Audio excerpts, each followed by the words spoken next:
Un cordial saludo a todas y todos quienes nos acompañan. Mi nombre es Andrés Obando Balseca, director general de Compol Corp, consultores de comunicación. Bienvenidos a Charlas de Compol Corp, un espacio que hemos creado para hablar y conversar de manera técnica sobre la comunicación política y la comunicación corporativa. Hoy nos acompaña un crack de la comunicación corporativa que ha sido parte fundamental en la formación de varios de los mejores comunicadores corporativos de Iberoamérica. Francisco Pérez Latre, mejor conocido como Kiko. Francisco es doctor en comunicación y Master of Arts en Marketing, Communication and Advertising. Es profesor titular de periodismo de la Facultad de Comunicación de la Universidad de Navarra y tiene una experiencia docente de 5 quinquenios en las áreas de publicidad y relaciones públicas, periodismo, comunicación audiovisual y marketing. Ha sido vicedecano de alumnos y director de estudios de la Facultad de Comunicación de la Universidad de Navarra también. Ha sido también subdirector del Máster en Gestión de Empresas de Comunicación y director de Relaciones Internacionales de la Facultad de Comunicación. Su investigación se centra en los fundamentos humanísticos de la comunicación, el marketing y la innovación. Esta parte es muy interesante. Dentro de la línea de investigación de la Facultad de Comunicación y Nuevas Tecnologías. Entre sus publicaciones más relevantes de los últimos años podemos destacar Market Structure and Media Innovation Policies in Spain, el impacto de la presencia online en las cuentas de Twitter de las universidades vascas y navarras, Belonging, What Can and Should Be Done About Fragmented Community, o también The Paradoxes of Social Media, a Review of Theoretical Issues. Bienvenido, Kiko. Bien hallado, un gusto verte y un gusto estar compartiendo este tiempo con toda la comunidad de Comcol Corp y con todos estos amigos de Ecuador. Gracias, Kiko. En honor a su tiempo y al de las personas que nos acompañan, empecemos. Quisiera comenzar haciendo una pregunta inicial que es ya costumbre en las charlas de Comport Corp y creo que es una buena manera de dar el puntapié para enfocar la conversación, que podría parecer simple, pero nos ha regalado enormes reflexiones. Y es, ¿qué es la comunicación? Y después de hablar un poco de qué es la comunicación, en específico, ¿qué es la comunicación la comunicación corporativa? Muy bien, ya sabes que sobre estas palabras se han vertido ríos de tinta realmente, pero a mí me gusta mucho a la hora de pensar en comunicación verla como una oportunidad de estar cerca de las personas. Y de hecho, si hacemos un análisis antropológico del término, veríamos que el término comunicación es muy próximo a los términos comunión y comunidad. Y todos ellos apuntan a esta realidad, ¿no? Que al final, gracias a la comunicación, estamos un poco más cerca. Yo creo que es una idea muy buena eh, a la hora de pensar cómo tenemos que formular la comunicación. Y cuando hablamos de comunicación corporativa, nos solemos referir a la comunicación que hacen las organizaciones, que tiene un elemento de vivificación de esas organizaciones, porque cuando la comunicación funciona, las organizaciones recuperan la vida. Y la comunicación es a veces como la sangre de las organizaciones. Si las organizaciones no tienen esa capacidad, parece como que todos sus usuarios, todos sus públicos, de alguna forma pierden su capacidad de incidir, su capacidad de transformar. La comunicación tiene en las instituciones, en las organizaciones, una gran capacidad transformadora. Y bueno, pues eso es lo que me sugiere el término comunicación corporativa, que ya sabes que se suele distinguir del término comunicación política, los dos están en el nombre de la consultora, pero solemos distinguir la comunicación que hacen los gobiernos y los partidos políticos de la comunicación que hacen las empresas, las instituciones sin ánimo de lucro, etcétera, ¿no? Es como una forma de agrupar distintos sectores de la profesión. Me parece algo curioso que usted acaba de decir y yo lo considero el soundbite. Siempre tratamos de encontrar cuál es el soundbite que estamos diciendo en estas charlas. Y la comunicación, si la comunicación funciona, la organización vuelve a la vida. ¿Qué tan importante es en esa línea que una organización comunique o no. Si es que estamos hablando de que es una parte fundamental en este caso de una organización, pero hay casos en los que tal vez estratégicamente la organización no debería comunicar o debería comunicar menos. ¿Qué opina usted? Lo has planteado muy bien porque no se trata de comunicar mucho o poco, sino de comunicar todo aquello que de alguna forma refuerza nuestra identidad o que es coherente con nuestra identidad y comunicar aquello que nos va a permitir tener a todos nuestros públicos en la misma página. Y eso ocurre tanto dentro como fuera de la organización. Muchas veces vemos la comunicación solo como algo hacia afuera, pero cuando digo que la comunicación tiene una función transformadora, me refiero a todo lo que podemos hacer hacia adentro para, para que nuestros empleados, toda la gente que trabaja con nosotros, de alguna forma viva la institución, viva la organización, ¿no? Ya saben ustedes que hay muchas personas que van al trabajo pues como robots y no se sienten muy identificados con, con el trabajo que están haciendo. Y es algo que sucede en la vida de muchas organizaciones. Y es un desastre porque eso inevitablemente se va a reflejar en una interacción con los clientes peor, en una satisfacción, por supuesto, en el trabajo peor, eh, en un tipo de relaciones de peor calidad, ¿no? O sea que cuando pensemos en comunicar, pensemos también en esa dimensión interna, que es vital, que es imprescindible. Eh, Me gusta mucho pensar también que la comunicación no solo es cuestión de herramientas, sino de tener cosas importantes que decir. No necesariamente muchas, pero sí cosas importantes, cosas relevantes, porque responden a un pensamiento sólido, ¿no? Porque responden a una investigación de fondo y a una reflexión constante que tienen que hacer las organizaciones sobre su identidad, sobre su esencia. Todo eso me parece que es muy, muy valioso. O sea que lo has dicho muy bien. A veces menos va a ser más, porque ese menos está más pensado y es más adecuado a la esencia de la institución o es más adecuado a los públicos que tenemos. Entonces, la comunicación no solamente es una cuestión de cantidad, como de salir más veces en los medios o de hacer muchas más cosas. Eh, yo la veo más como una cuestión que tiene que ver con la esencia de la institución. Muy curioso todo lo que nos acaba de decir Kiko. Y sí, yo también comparto con usted la frase o el concepto, el enfoque de que no se trata de cuántas cosas hay que decir, sino qué cosas hay que decir, qué cosas importantes hay que decir. Eso creo que me parece un enfoque que deberíamos empezar a utilizarlo mucho más en las organizaciones. Les quiero recordar a todos quienes nos están acompañando que si tienen alguna inquietud o comentario sobre lo que nosotros vamos conversando, pueden enviárnoslo o compartirlo a través de nuestras redes sociales, en específico en Twitter, que vamos a estar interactuando con todos ustedes. A lo largo de la charla aparecen las claquetas donde están nuestras cuentas oficiales para seguir la conversación en redes. Ahora avancemos.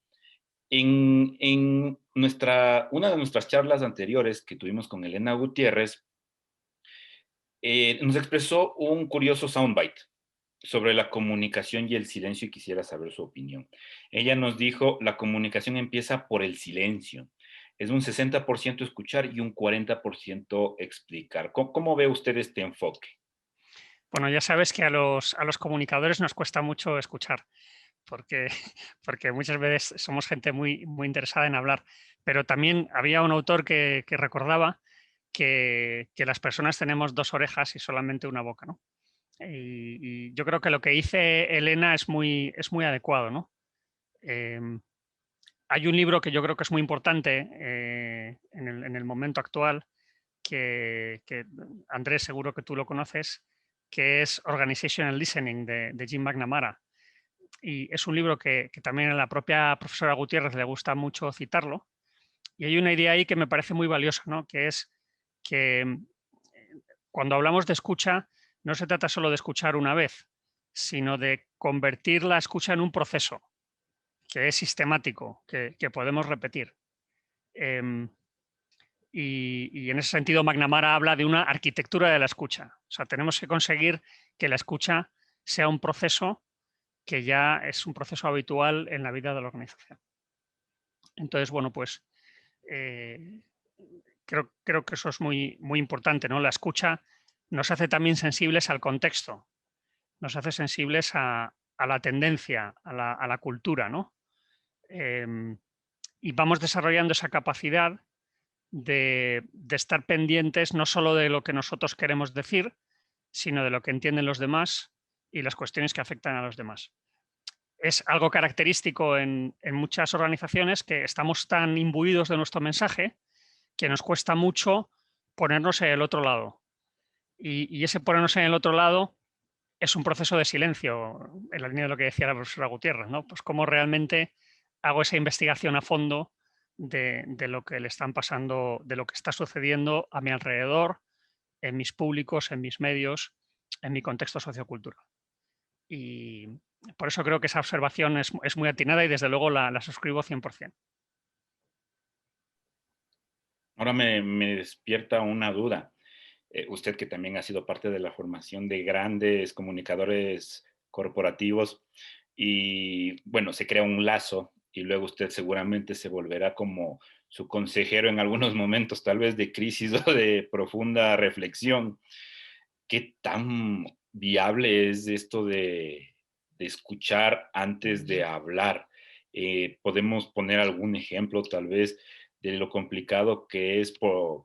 Yo me pongo a pensar en específico por, digamos, un directorio o un consejero delegado, alguien de ese nivel que tal vez no está tan acostumbrado a escuchar. ¿Cómo logramos nosotros si es que cabe el término, evangelizar en esa parte de escuchemos antes de hablar? Sí. Bueno, yo creo, mira, creo que hay dos cosas que se pueden hacer. Una es a veces tratar de salirnos de los marcos temporales que a veces nos impone la situación, ¿no? Em, Fíjate que a lo mejor algunos clientes tuyos te dicen, oye, Andrés, ¿puedes hacerme esto para mañana? Y a lo mejor lo adecuado es decirle a ese cliente, mira, no, para mañana no. O sea, lo tengo que pensar mejor, lo tengo que trabajar más a fondo. Necesito un poco más de tiempo, necesito más ese silencio, volviendo a nuestro tema, para poder hacer un trabajo de calidad. Y, y luego yo creo que también lo que me has dicho me sugiere que tenemos que tener esa capacidad de interlocución con los directivos, ¿no? Con la gente responsable en la organización. Y creo que muchas veces esa interlocución pasa por hacerles ver cosas que a lo mejor no tienen tan presentes, ¿no? Y decirles, mira, este enfoque no es el adecuado, ¿no? O esto lo vamos a tener que replantear. Y muchas veces el comunicador, aparte de vigía o guardián de la reputación, también es un poco voz del público, voz del consumidor, ¿no? Y le estamos diciendo al directivo, mira, eso que tú dices, pues difiere de lo que los públicos están diciendo. O sea, yo lo que detecto en mi organización es que el público ve las cosas de otra manera, ¿no? O los empleados lo están viendo de otra manera. Muchas veces ese es nuestro papel con el directivo, ¿no? Y me parece que esos otros elementos pueden ser muy interesantes. Muchas gracias, Kiko. Me encanta. Ya tenemos como 3 soundbites de los que ha dicho usted. Otro que me ha encantado muchísimo es que los comunicadores somos guardianes de la reputación. Creo que no pudo haberlo especificado mejor, porque es lo que constantemente nosotros tratamos de hacer en el ejercicio de la proyección de escenarios previo a la toma de decisiones y de la evaluación de riesgos. Eso es precisamente lo que buscamos, el guardar, el proteger esa reputación de la organización. Ahora quiero avanzar, ya que nos empezamos a meter ya en la parte de gestión de la comunicación corporativa. Le quiero preguntar que dentro de una organización, ¿qué papel cumple la comunicación? ¿Y por qué le hago esta pregunta?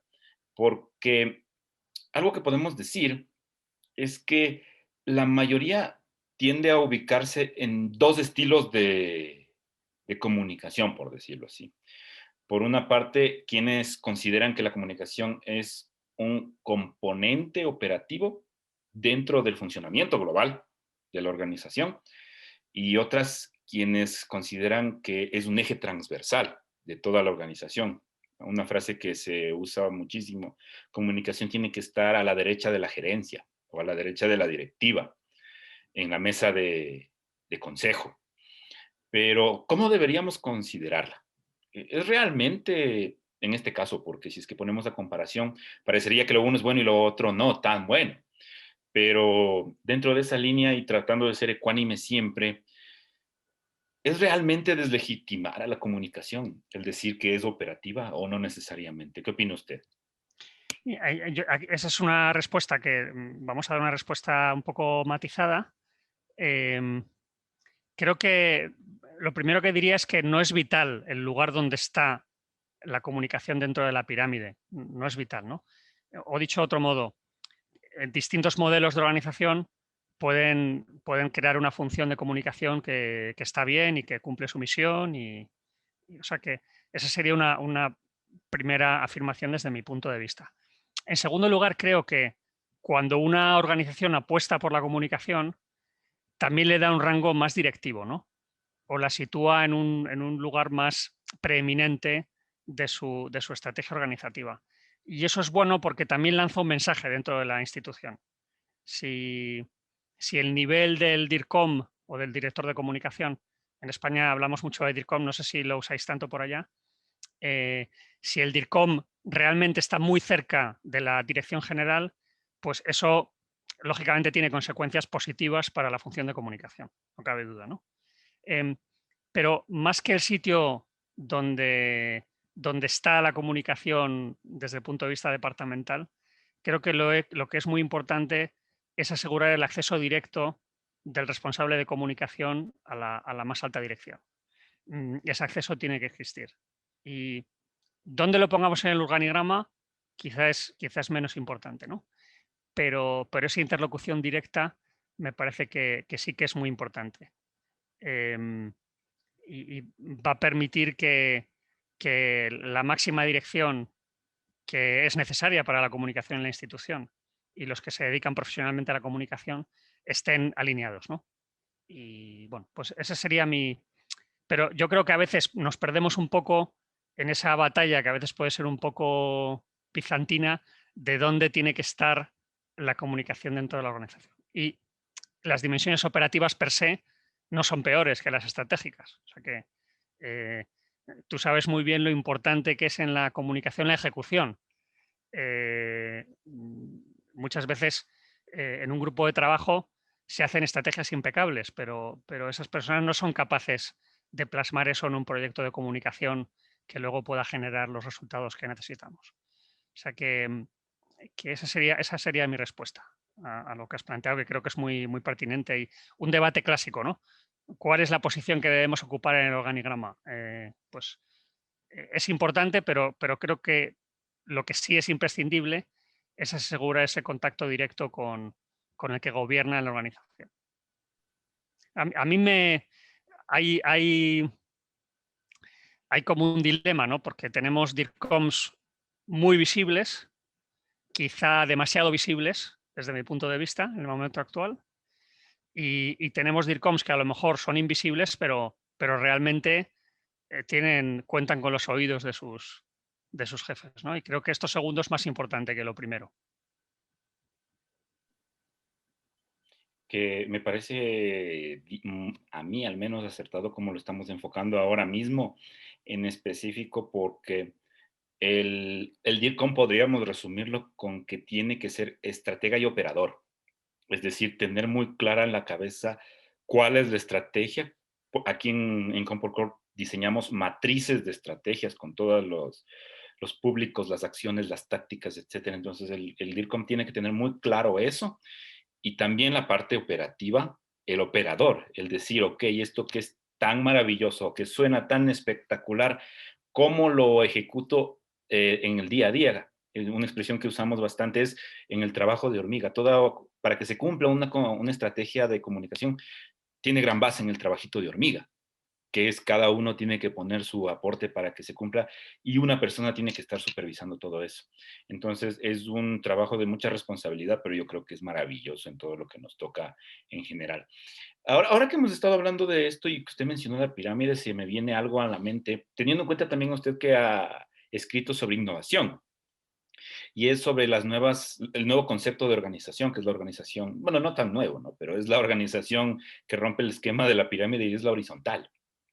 Y una organización horizontal, eh, ¿podríamos entrar en este debate con la comunicación o cómo es la comunicación o debería ser la comunicación en el caso de una organización más horizontal como la empezamos a conocer ahora mismo, grandes corporaciones o desde un emprendimiento o cómo lo ve usted? Mira, pienso que muchas gracias. Creo que es otra pregunta muy buena y espero que estemos teniendo una conversación que luego interese a todos los públicos que nos siguen. Eh, Me parece que una de las grandes palabras del momento es agilidad.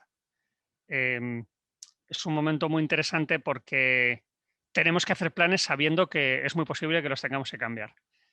Y, y, bueno, llevamos así desde que comenzó la pandemia, pero creo que eso contiene una enseñanza interesante y es que a veces no podemos esperar a un proceso muy vertical, muy burocrático. Necesitamos hacer cambios ya, ¿no?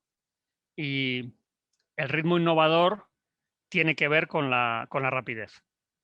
Es verdad que, y lo hemos considerado antes, que tenemos que pensar bien las cosas, ¿no? Pero tenemos que pensar bien las cosas en unos plazos a lo mejor más cortos de lo que nos gustaría.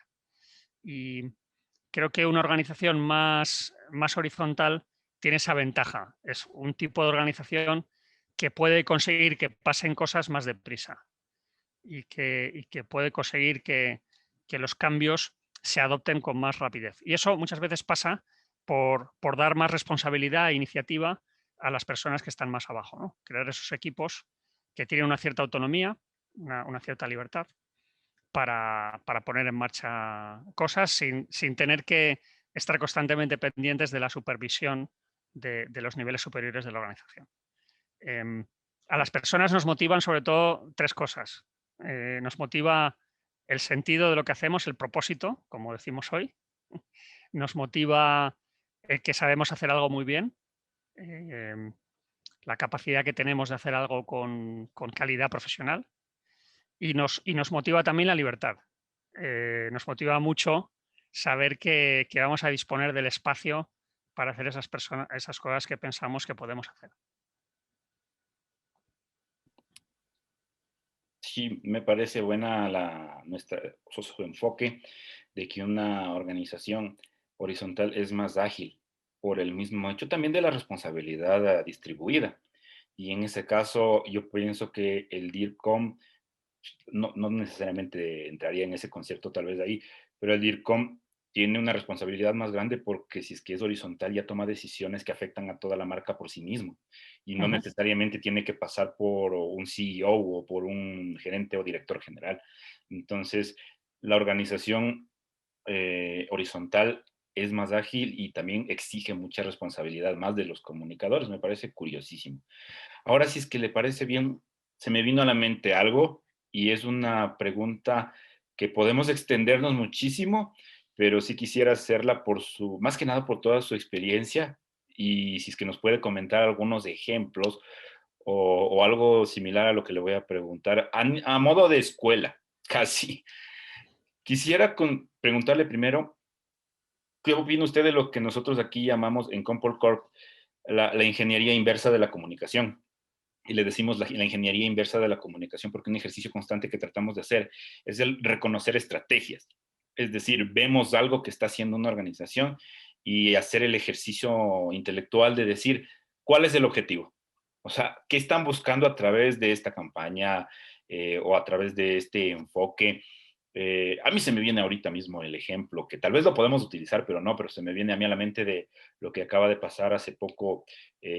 Bueno, para que tengamos un contexto, también nosotros esto lo grabamos a mediados de junio de 2021, cuando un gran futbolista del mundo y con un acto creó una conmoción, que fue Cristiano Ronaldo al quitar las dos botellas de una gaseosa mundialmente reconocida de una rueda de prensa y decir mejor tomen agua. Entonces, podríamos tratar de buscar ahí, o con otro ejemplo de la ingeniería inversa de comunicación, ¿cuál fue el objetivo?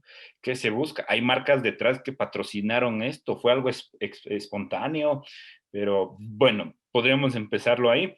Y después en la siguiente, mejor me la guardo la siguiente porque creo que esto podemos quedarnos un par de minutos ahora mismo aquí. Sí. No, no, bueno, creo que lo que sucede cuando tenemos un famoso como el que has citado, haciendo eso en una rueda de prensa durante un evento como el Campeonato de Europa de Fútbol, que es de máxima audiencia, genera unas repercusiones que son inmediatas porque tenemos un mundo de la comunicación muy inmediato. Fíjate que los ciclos de noticias ya no son como la era de la televisión, sino que son ciclos de noticias continuados.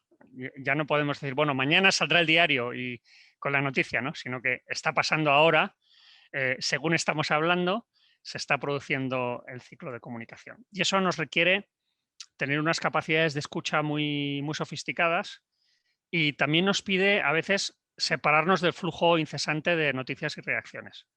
Porque si soy la institución afectada, tengo que pensar un poco cuál va a ser la respuesta si la doy, ¿no? Y bueno, pues Coca-Cola ha elegido un tipo de respuesta que es una respuesta por el momento muy matizada, vamos a decir, pero que a lo mejor es la que tiene que tener en ese momento, porque en este momento el eco que ha tenido esa situación ha sido tal que Coca-Cola no puede sobrereaccionar, porque corre el riesgo de incrementar el daño reputacional que ha sufrido, ¿no? Entonces, bueno, pues es impresionante, realmente Claro, además piensa que estamos hablando de una persona que hoy he estado viendo unos datos en Visual Capitalist, que es el mayor influencer que hay en el planeta. Si contamos los seguidores en redes sociales que tiene Cristiano, tiene muchos más que ninguno de los grandes de la canción, que ninguno de los grandes de Hollywood, ¿no? Por encima de Katy Perry, por encima de, ¿no? You name it, ¿no? O sea que realmente mm, ese es un nuevo factor que tenemos en todo este ecosistema, pero que nos fuerza a tener esas capacidades de reacción muy rápidas. Y claro, eso requiere personas para escuchar, muchas veces lo hemos estado hablando antes tú y yo, los clientes nos vienen y nos dicen, oye, ábreme un perfil en otra red social. Y entonces tenemos que pensar, bueno, tengo la infraestructura para hacerlo.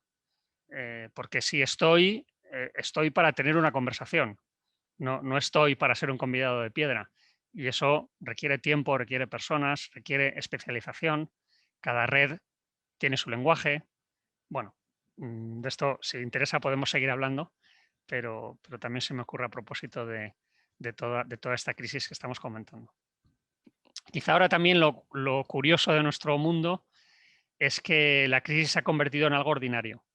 Eh, Antes hablábamos de, de expertos en comunicación de crisis para cuando se producían esas situaciones, pero fíjense cómo han sido estos meses de la pandemia, que, que no sabíamos hasta qué punto nos iba a afectar, ni tampoco cuándo se iba a acabar. Y de hecho todavía no se ha acabado, todavía no sabemos perfectamente cómo salimos de esta, ¿no?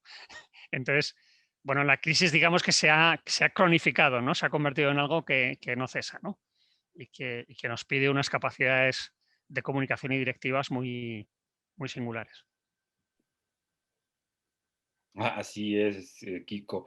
En lo que usted mencionaba ahora mismo, yo leía en Twitter hace un par de días no sabíamos lo que es un influencer de verdad hasta que pasó esto, de que tenga la Claro, capacidad de con un acto, de lo que yo también he revisado en algunas notas de prensa, hacer caer 4.000 millones de dólares a una empresa. sí. Entonces, es curioso el nivel de alcance, pero también el de responsabilidad. Y ahora en esa línea, yo le quisiera preguntar, dentro de la comunicación corporativa, que suele ser una de las más delicadas en términos de comunicación de crisis, porque en otros campos, como en el caso de la comunicación política, Podríamos decir que es una crisis constante por el mismo hecho de la naturaleza del campo y por la conflictividad en el entorno que puede darse. Pero en comunicación corporativa suele ser eventual y las crisis son muy profundas. Y normalmente una marca no está tan acostumbrada a vivir gestionando crisis. Entonces le quisiera a usted preguntar, ¿cuál más o menos podría ser un manual breve? Obvio, esto es algo muy, muy complejo y que requiere muchísimo profesionalismo y profesionalidad para la gestión. Pero sí creo que podríamos dar al menos una columna vertebral de lo que podría considerarse como un manual. Yo le puedo proponer uno que nosotros a veces solemos pensar y que lo publiqué yo en mis redes hace un par de semanas. Yo lo decía que más o menos un manual breve de crisis podría ser, primero, escuchar y luego actuar, no al revés. Después, diseñar una matriz de problemas-soluciones, es decir, todos los escenarios posibles. La tercera es identificar la oportunidad, porque toda crisis esconde una oportunidad. Después, definir y ejecutar la estrategia, porque también hay que saber más o menos hacia dónde queremos ir y escoger. No podemos hacer todos, es que tenemos tantos escenarios, no podemos hacerlos todos. Entonces, tenemos que priorizar. Y de ahí, medir. Medir, analizar resultados y volver a repetir el proceso. Eso era lo que nosotros estábamos pensando, al menos cómo le podríamos conceptualizar. Pero usted siendo un crack como es de esto de la comunicación corporativa y más de comunicación en crisis, ¿cómo podríamos más o menos nosotros hablar de este proceso? Y también tal vez hablar de algún ejemplo que hayamos visto de una gestión de crisis adecuada, porque lo que casi siempre vemos es, o al menos lo que vemos que comentan, es de crisis no tratadas adecuadamente. Por eso a mí sí me gustaría tratar de conversar más bien una que sí se ha hecho bien. Sí, me gusta mucho el enfoque y cómo planteas el marco de lo que podría ser una respuesta. Yo creo que hay un elemento que es muy importante en las crisis, que es eh, ser capaces de alguna forma, de, de dar salida a las buenas relaciones que hemos generado antes de la crisis. O sea que yo creo que las crisis son momentos de la verdad donde se pone de manifiesto la profundidad y la calidad de las relaciones que tiene una organización o una institución. Y cuando tú ya tienes un trato con tus públicos muy habitual y unas relaciones muy sólidas, en el momento de la crisis eso produce una situación previa, un punto de partida excelente. Y luego, en muchas crisis, esto es humano como la vida misma, ¿no?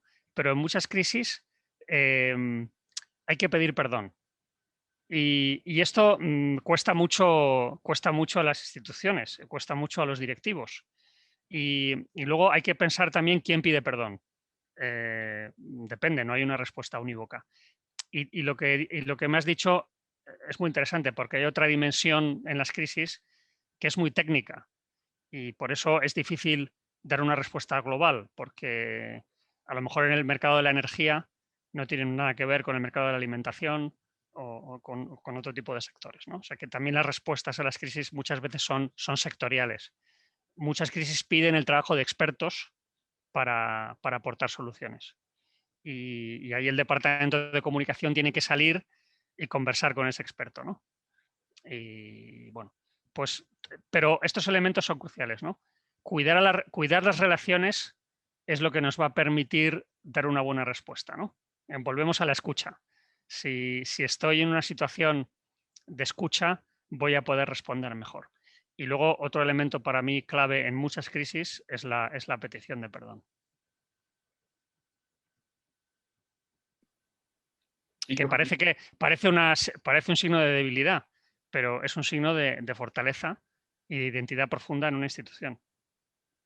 sí, yo concuerdo con usted. En algunos casos de crisis, la mejor opción, al menos cuando ha habido un error, es reconocerlo y hacer Ujú, las correcciones. Podemos pensar en algún ejemplo, por ejemplo, lo que pasó hace algunos años con Volkswagen, que ujú, cometieron un error y su forma como marca de al menos mitigar en esto fue decir que iban a hacer correcciones y una de las primeras correcciones fue de remover su cabeza.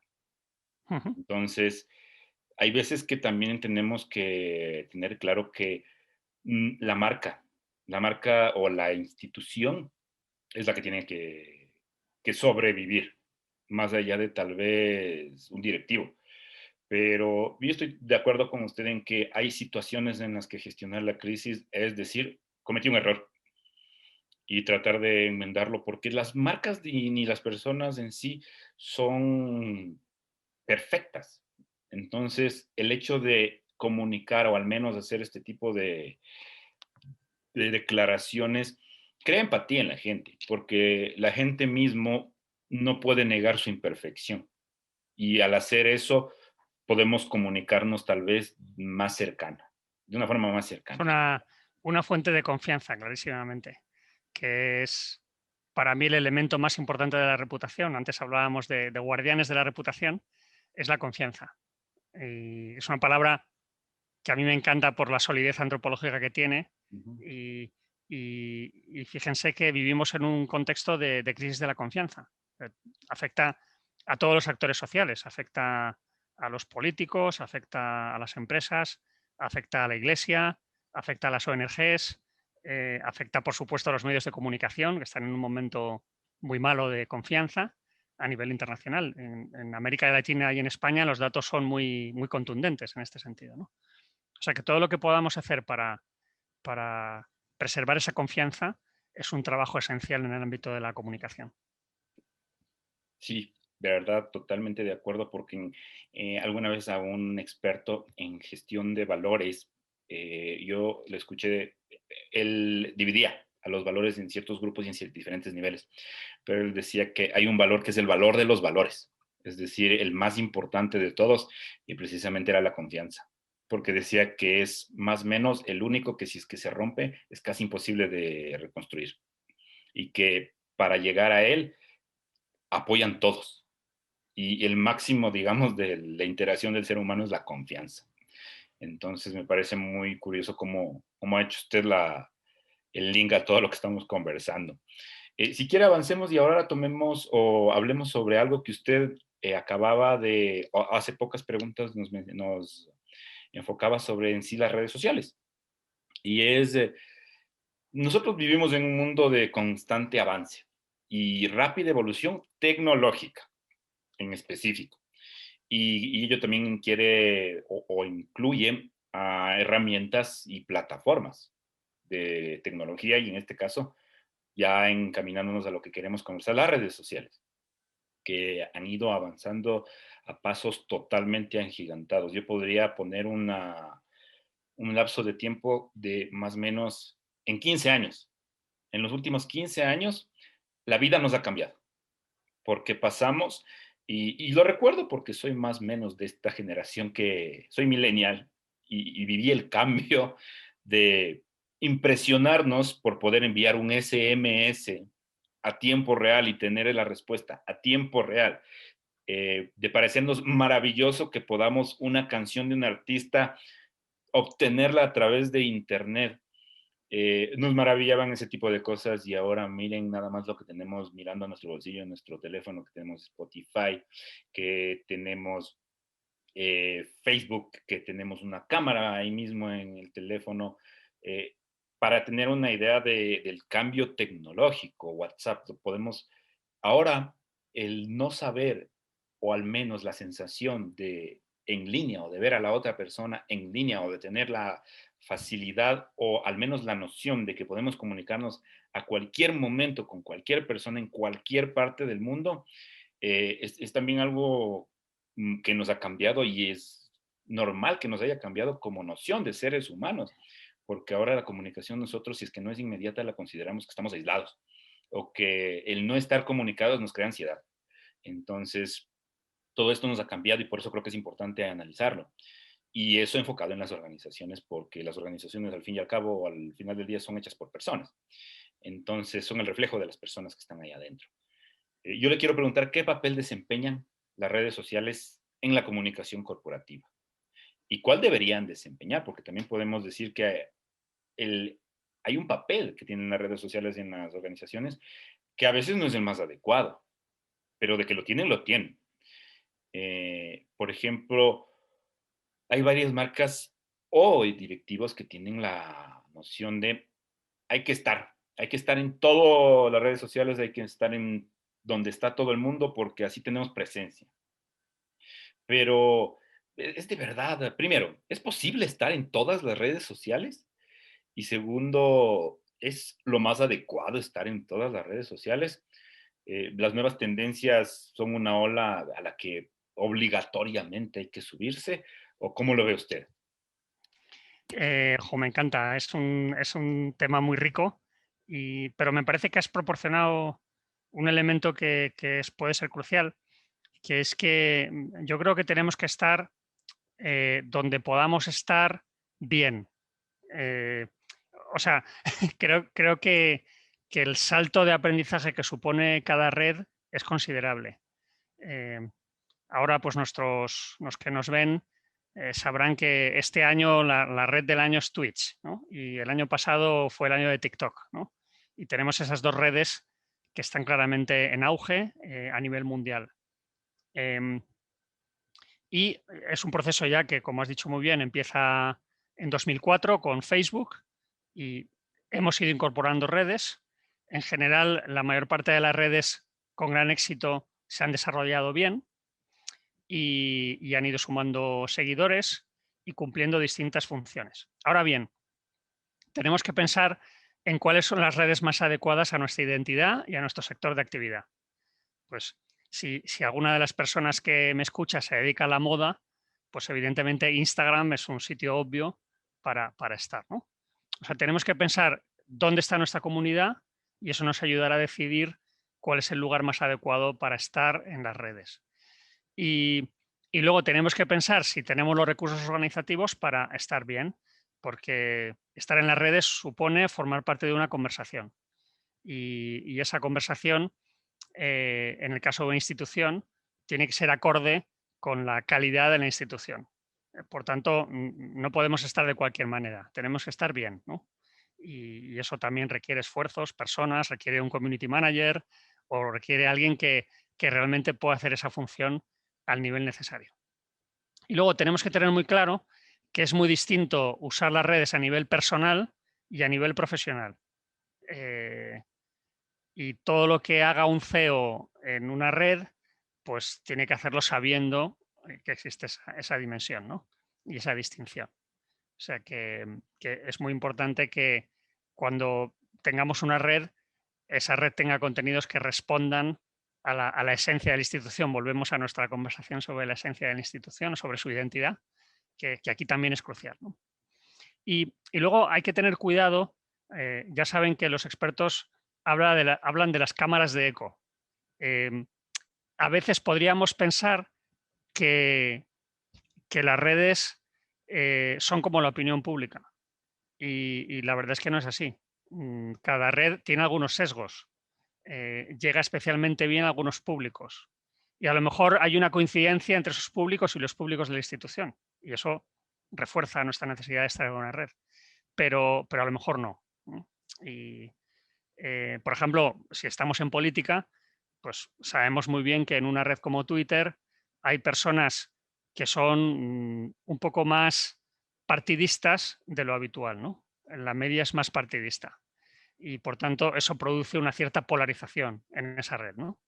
Y, y nuestro riesgo es pensar que todas las personas en nuestro país o nuestra comunidad que está en ciclo electoral piensan así. Y eso puede no ser necesariamente de esa manera, ¿no? Nos equivocaríamos si pensáramos que las redes son la opinión pública.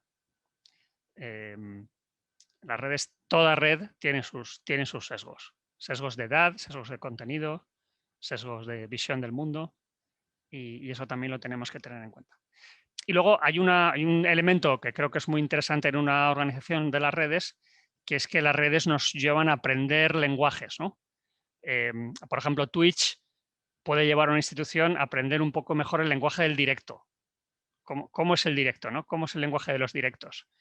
Eh, para nuestros jóvenes es un lenguaje totalmente natural, ¿no? Y ellos se manejan muy bien en ese tipo de lenguaje. A lo mejor para mi institución es un lenguaje interesante, ¿no? Que me gustaría aprender. Las redes pueden ser un muy buen ámbito para experimentar, para conocer tendencias de interés. Y luego, ¿hay que abrazar todas las tendencias?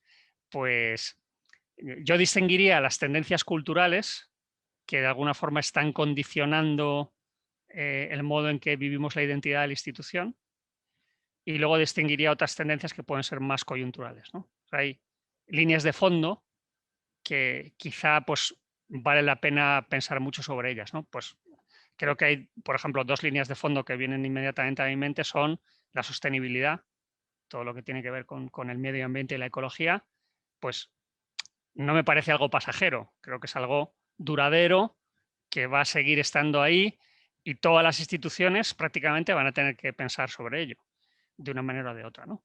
O pienso, por ejemplo, en la importancia de la mujer en todos los ámbitos de la sociedad, ¿no?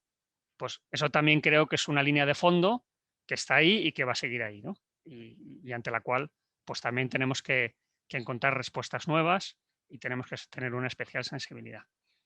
Esto es el tipo de tendencia cultural que yo creo que tenemos que seguir muy de cerca los que nos dedicamos a la comunicación. Otras pueden ser más coyunturales, ¿no? O a lo mejor no las tenemos que abrazar de una forma tan inmediata. En ese sentido, no somos coleccionistas de tendencias, ¿no? Pero sí que observamos aquellas cosas que dices, bueno, esto ahora pienso que hay una gran conversación pública y social sobre el futuro del trabajo. Eh, y cómo va a ser la relación entre la oficina virtual y la real y qué incidencia tiene eso. Bueno, pues ahí hay un debate de fondo que a todos nos va a interesar, ¿no? O sea que yo creo que hay tendencias que sí que son más de fondo, que vale la pena estudiar y analizar despacio, y en cambio hay otras tendencias que son más pasajeras y que no tienen quizá tanta importancia o tanta influencia. Perdón que he dado una respuesta un poco larga, pero la pregunta lo merecía. No, está muy bien, Kiko. De hecho, a mí me parece genial porque rescato un par de cosas y una quiero ver, porque vamos a dar aquí una declaración que en el futuro veremos si es que se cumple o no. Esta declaración es, quiero saber qué tanto llega a ser influyente o llega a funcionar Twitch aquí en Ecuador, porque ahorita nosotros estamos todavía en la ola de TikTok. Entonces quiero saber si es que, como usted lo dice, después de un par de meses, llega Twitch a ser la red social aquí en el Ecuador. Lo comprobaremos y lo veremos después de un par de meses, pero lo que nos diría las tendencias es que así debería ser. Ese debería ser el próximo paso de la nueva, como usted dice, la nueva tendencia. Pero lo veremos. Y quiero rescatar también lo que usted dice sobre el directivo o sobre el personaje o sobre la persona en sí. Por ejemplo, yo he visto muchísimos perfiles en donde se resalta la parte cuenta personal, pero asimismo se colocan en la descripción del perfil dónde pertenece la persona o dónde trabaja o de dónde viene. Entonces, para mí, esa es una contradicción, porque si es que tú dices que es tu cuenta personal, ¿por qué ponemos la especificación de dónde trabajamos? Si es que es una cuenta personal al 100%, debería ser cosas personales. Pero si es que yo coloco, por ejemplo, en el caso de mi cuenta de perfil de Twitter, donde tengo específicamente que soy parte de Compol Corp, la tengo enfocada en temas y cuestiones que tienen En que tu ver trabajo, con exactamente con la parte profesional, porque a mí correcto. no me hace sentido que en mi perfil coloque que soy parte de Comport Corp y que abajo ponga cuenta personal, mis opiniones no representan a Comport Corp. Entonces, Claro.